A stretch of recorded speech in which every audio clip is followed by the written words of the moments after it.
Bueno, pues cuando estéis.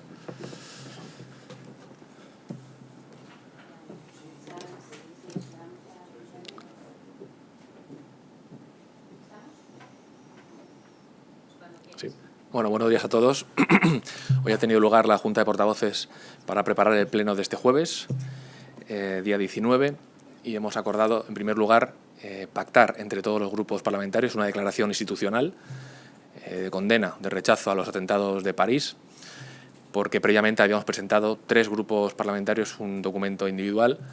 Nos hemos encontrado en la Junta de Portavoces con estos 3 documentos y ahora lo que tenemos que hacer es ponernos de acuerdo, redactar un único texto y presentarlo el jueves en pleno.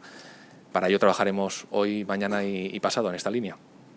También se presentarán en el pleno 2 propuestas de ley, bueno, un proyecto de ley y una propuesta de ley que versan sobre el mismo tema, que es identidad de género. Es el proyecto de ley presentado por el Gobierno y la proposición de ley acordada por PSOE, Ciudadanos y Podemos. La temática es la misma, así que yo creo que nos encontraremos con una situación inédita en el pleno, y es que sobre un mismo tema pues habrá 2 documentos, el presentado por el Gobierno y el presentado por la oposición. Por parte de Ciudadanos, al margen de estas propuestas de ley, presentaremos o preguntaremos a la presidenta sobre cómo valora el informe de fiscalización de la Cámara de Cuentas sobre las operaciones de enajenaciones de patrimonio realizadas del IBIMA a fondos de inversión. Como saben, este informe de la Cámara de Cuentas manifiesta una serie de datos importantes, como por ejemplo que la Comunidad de Madrid sufrió un quebranto patrimonial de 100 millones de euros con la venta de este patrimonio. Estaba valorado estas 32 promociones inmobiliarias en 300 millones de euros y se vendieron por 200 millones. La comunidad en ese sentido perdió 100 millones de euros y otra serie de puntos que queremos conocer la opinión de la señora Cifuentes y cómo lo valora. Las 2 preguntas que presentamos al Gobierno son las siguientes. La primera es si tiene prevista la Consejería de Educación, Juventud y Deporte algún plan de evaluación del programa de enseñanza bilingüe en la Comunidad de Madrid, un programa que nos interesa, que apoyamos, que pensamos que es fundamental para mejorar la calidad educativa en la Comunidad de Madrid. Nos gustaría saber qué mecanismos de evaluación tienen previstos para aplicar de cara al próximo o a este mismo año académico y a los siguientes. Y la segunda pregunta al Gobierno sería qué medidas van a desarrollar para garantizar que los currículos educativos incluyan medidas de prevención y fomento de la igualdad.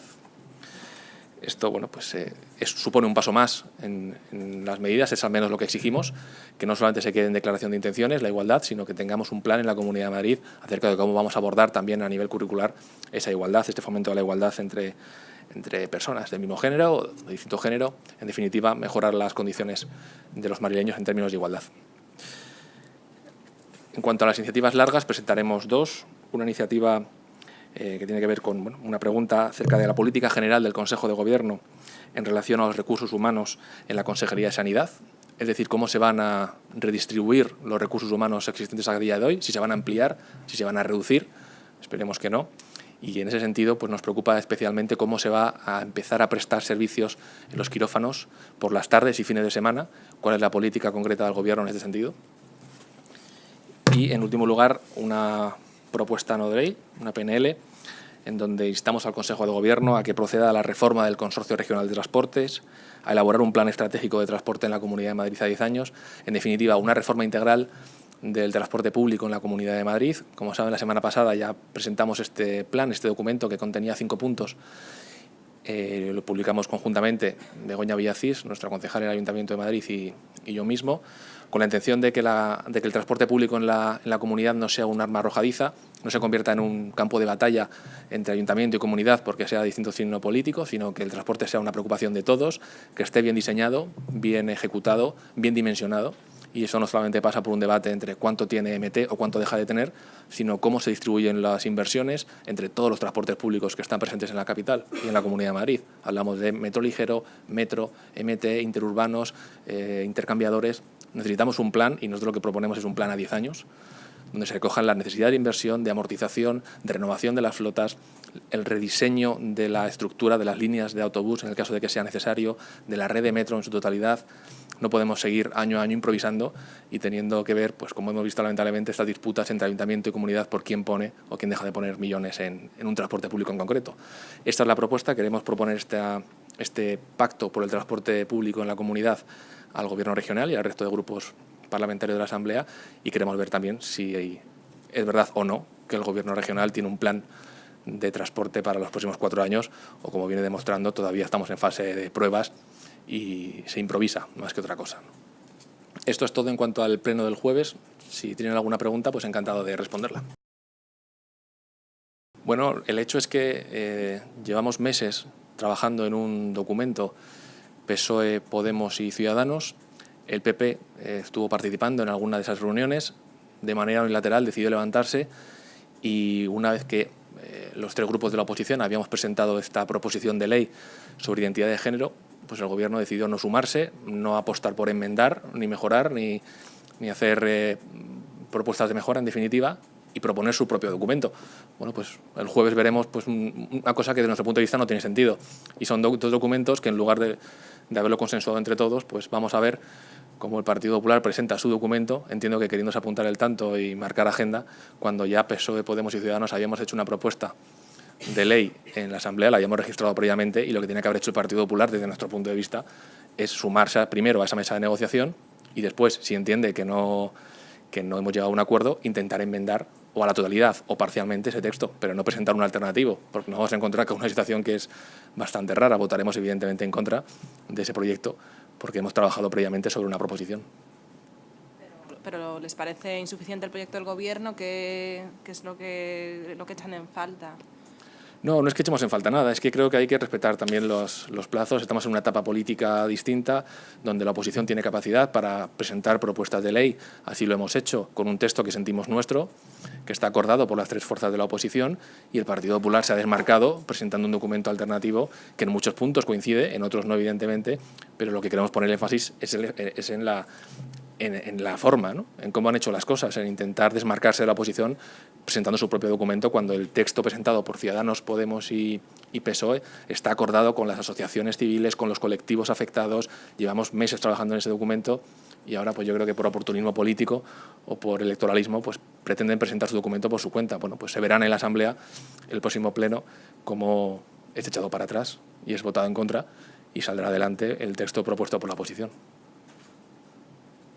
Buenos días. ¿Qué tal? Pues hoy en la Comisión de Estudios sobre la Deuda se sigue hablando de la Ciudad de la Justicia y parece ser que el Gobierno regional ha decidido parar el proyecto anterior, el proyecto heredado por Ignacio González, y retomarlo si se retoma, pero con un nuevo proyecto. ¿Ciudadanos está de acuerdo con esto y cómo cree Ciudadanos que se debería hacer un nuevo proyecto de la Ciudad de la Justicia? Sí. Bueno, en primer lugar nos gustaría conocer el coste económico que tiene paralizar ese proyecto. Echarle el candado al proyecto de la Ciudad de la Justicia tiene un coste económico, hay que indemnizar a las empresas que estaban comprometidas en ese contrato. Queremos saber lo que supone y es lo que preguntaremos en la Comisión de Justicia, cuánto supone el cierre definitivo de ese proyecto, y de cara a plantearnos la apertura de un nuevo proyecto, una nueva Ciudad de la Justicia o un proyecto distinto, desde luego lo que defendemos es hacerlo distinto a como se ha hecho a día de hoy, o como se trabajó en el campo de la justicia y luego en la Ciudad de la Justicia. Hay que hacerlo con consenso, hay que dimensionar bien las necesidades, hay que hablar con el resto de grupos parlamentarios acerca de qué modelo de justicia queremos en la Comunidad de Madrid, si es necesario o no agrupar las sedes judiciales. Es decir, hay que empezar de cero y hay que empezar hablando primero con el sector, con la justicia, con este colectivo de personas que han sido los grandes olvidados a la hora de plantear este tipo de reformas, y por supuesto con el resto de grupos. Lo que no se puede es seguir con la política de hago lo que quiero sin escuchar a la oposición, al resto de grupos, porque luego te encuentras con estas cosas, con un proyecto como el de la Ciudad de la Justicia, con 105 millones de euros tirados por la alcantarilla, con un solar en medio de Valdebebas, donde de esos 105 millones dilapidados por el Gobierno regional, solamente 16 millones están invertidos en ladrillo, en construcción. Lo demás se ha perdido en informes, en reportes de diferentes colectivos, proyectos y demás, pero no se ve de forma tangible. Y lo que defendemos desde Ciudadanos es otra manera de hacer las cosas. Vamos a intentar sentarnos entre todos a definir un plan para mejorar la justicia, que no solamente pasa por hacer nuevas instalaciones, sino por dotar de más medios humanos y materiales a la justicia en la comunidad. Pero, perdón, ¿Ciudadanos estaría a favor de reagrupar las sedes, de utilizar a lo mejor el terreno en el que ya se pensó o en otro lugar? Sí, en principio nosotros entendemos que el proyecto inicial, la idea era buena. Yo creo que intentar agrupar las sedes judiciales en una única zona era una demanda de los abogados, de los colectivos, de los fiscales, de los jueces. Facilitaría la vida no solamente a los profesionales de la justicia, sino también a los ciudadanos, que tendrían todo más a mano, más cerca a nivel judicial, pero desde luego hay que sentarse y definir desde cero un plan de actuación. viendo el coste que supondría, la opinión de los colectivos y de los jueces, fiscales, abogados y demás, antes de iniciar un proyecto como el que hemos visto ahora, que ha sido un absoluto fracaso. Bueno, nosotros proponemos un plan integral contra la violencia de género. Pensamos que no se puede abordar desde un único punto de vista. Hay que tomar medidas pues a nivel judicial, agilizando los procesos judiciales, agilizando la defensa de este colectivo que es muy vulnerable, dándole prioridad a nivel educativo, por supuesto que también, intentando concienciar de la necesidad de acabar con esta lacra que es la violencia de género, la violencia machista, la violencia que no tiene ningún sentido y que lamentablemente estamos viendo como ni las medidas a nivel nacional ni a nivel autonómico están dando sus frutos.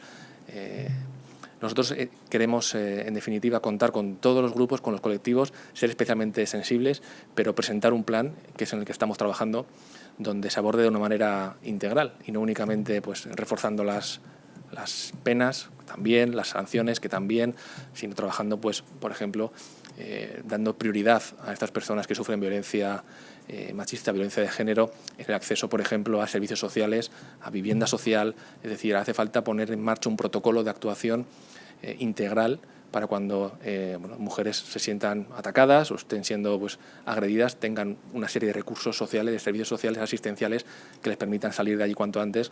Primero, para evitar seguir corriendo un riesgo físico y segundo, para poder rehacer su vida y empezar otra vez sin tener que estar cerca de esa persona, de ese agresor. Para presentar el plan, bueno, estamos trabajando, si no recuerdo mal, ya son 7 puntos los que tenemos en el documento, 7 o 8 puntos, pero todavía no tenemos decidido porque queremos también hablar con el resto de grupos. Nos gustaría que fuera una iniciativa de la Asamblea, que saliera como siempre intentamos por unanimidad, que tanto Partido Popular como PSOE y Podemos aprueben ese plan integral y es en lo que estamos trabajando. Estamos teniendo reuniones internas, pero todavía no tenemos definida la fecha.